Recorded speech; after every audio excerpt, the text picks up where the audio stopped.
Ես Արցախը չեմ հանձնել, հայկական հողերը չեմ հանձնել, այսքան փորձանք մեր երկրի վրա չեմ բերել, Կալուգածին բոլոր ժամանակներում եղել է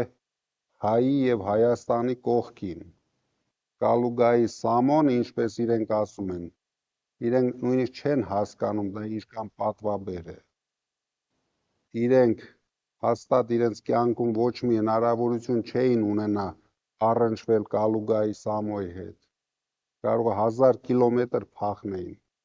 Տաշիրի Սամոյել են ասում, Կալուգայի Սամոյել են ասում, դա հարգանք է, ոչ թե ինչ-որ վատ բան, դե ինձ իմ ընկերներն էլ, հիմա բոլորն էլ ժամանակին ասել են, որ ապրել եմ Կալուգայում, ասել են Կալուգացի Սամո, չեն ասել Չմո Նիկոլ, ասել են Կալուգացի Սամո,